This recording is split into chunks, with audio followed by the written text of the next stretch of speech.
Hey, this is Marilyn Gigliotti. Hey, this is Brian O'Halloran. Hey, everybody. My name is Scott Schiaffo, actor best known as the Chulies Gum Guy from the film Clerks. And welcome to Clerks Minute. You're listening to Clerks Minute. And I'm not even supposed to be here today. Hi, this is Mike Zapsik from AMC's Comic Book Man, the podcast I Sell Comics, and the Ming and Mike Show. And you're listening to Clerks Minute. What's up, everybody? This is Ming Chen from AMC's Comic Book Man. You got a minute? Good, because you're listening to Clerks Minute. Hey, this is Walt Flanagan, the Lon Chaney of the 90s, and you are listening to Clerks Minute.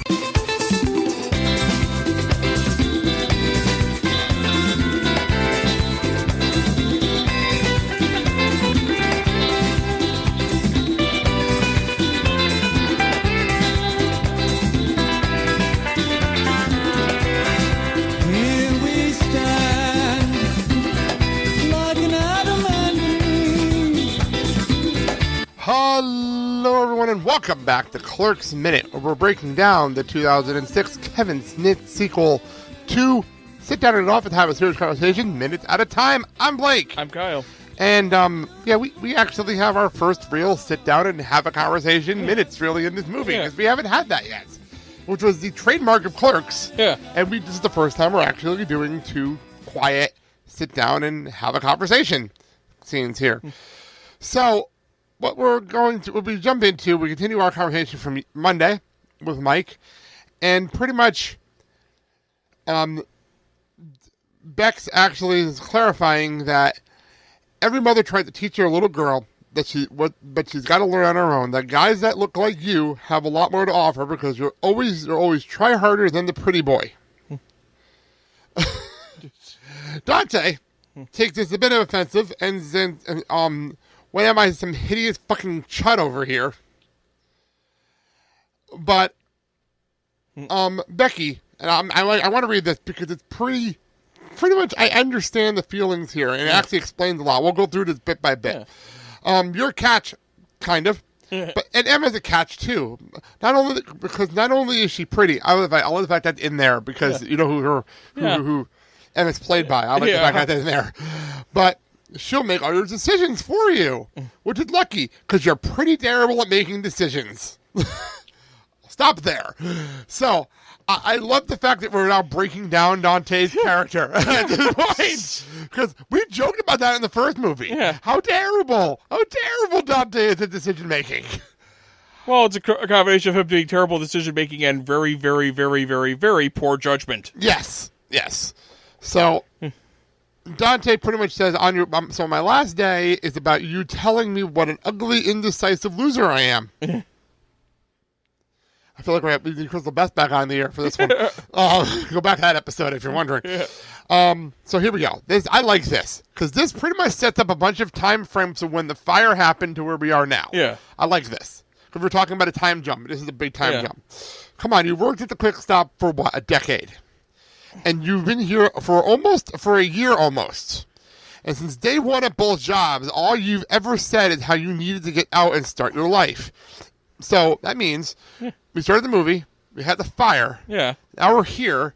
So we have about a year time jump. Yeah. Okay. I'm okay with that. You know, maybe that year would make a great fodder for maybe, say, a tie-in comic. It's not a bad idea. Yeah. It's not a bad idea at all. Because I never really paid attention to like this speech to know like the time frame. Perhaps something that could be published in a book with all the other Clerks comics. Or something along those lines. Yeah. So it's not like Kevin's not busy working on a pilot right now. Yeah. Well, they already did. I know, it was a joke. It was a joke, dude. It was a joke. Oh, okay. I sorry, it was hard to tell at that point. So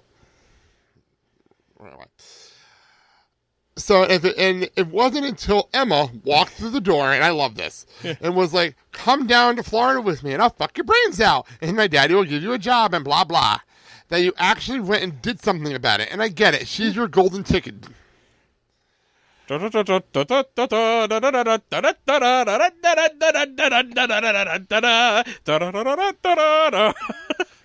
were going to do that. That's why I dropped out. I knew that was coming. Like I knew you well enough to know that was coming. Great. Now I have an image of Jennifer Swalback Smith doing a jig to golden. Do I have a golden ticket? And by the way, shout out to the guys over Everlasting Minute. Good guys up there. Actually, one of them coming on the show later in the run. Very cool. But Becky is making so valid points here. Yeah. Like, she is shooting straight. This is a straight shoot. Like, wow, we're getting serious here. So Dante asks, so what does that make you? And this is the reveal that we were joking about in earlier episodes. She's the girl who fucks ugly, indecisive losers in the kitchen once this place is closed. I gotta get me down to movies. So by the way, I'm looking at the script, and there's no radio playing in the background of the scene, correct? Yeah. Well, in the script, it says here in the background to break the tension. This is DJ. There's something for all the lovers out there. J-Ram Radio, right around high noon. That's random, and I have no clue why it's in the script. That's so random. So that's that. And so it's a fair question from Dante. So we're never going to talk about that. Do you regret it? Apparently, they fucked on the prep station table. What the fuck? I just love that they're going, do you regret it? If it was with Rosario Dawson, no, I would not regret it at all. I'm not saying he regrets it. She asked her if she regrets it. There's a difference there. There's a huge difference in that that sentence. Oh, I thought she asked him. No, he asked her. That's the big question. Because she said, so... Wait, no. I think she asked him, and he said, I regret that we did it on the prep station table. Really? I had it backwards? Yeah, I think he did. Whatever. Well, you regret it. You regret it. Oh, yeah, you weren't the one who she got mayo in her cooch, which is a funny line. Although, imagine if we went saw that thing and it was you thought Dante had said that. No, I understand that. Yeah. It's problem is I'm reading a script that doesn't have names by it. And it's one of those things, I wasn't prepped properly for this, so there you go. Yeah. So we find out they were drunk, and they fucked.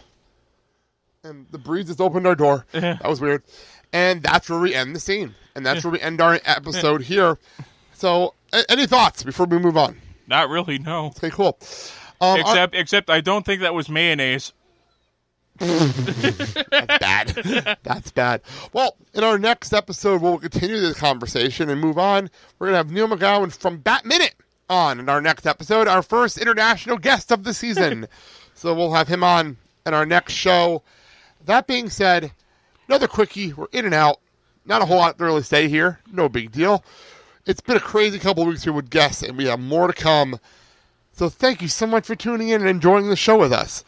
We're having the same problem in the first season. We just don't have a lot to talk about when they're talking because there's not a whole lot of fun stuff going on. Except the fact that Dante is still doing her toes during this entire conversation. That all being said, thank you so much for listening. We're part of the Film in the Void Podcast Network. Monday, Wednesdays, and Friday mornings at 6 a.m., 7 o'clock Central, 7 o'clock Eastern. People are amazed how quickly they showed up every week, but there you go. And on Fridays, you can hear me on the Blake and South Show every other Friday. No days but today, a retrospective with my wife, Mandy. Thank you all for joining us today. I'm Blake. I'm Kyle. Have a good day, everybody. Yeah, you weren't the one who got mayonnaise in your cooch. Snorting, smoking weed, doing coke, drinking beers, rolling fatties, smoking blunts. Who smokes the blunts? We smoke the blunts, rolling blunts and smoking.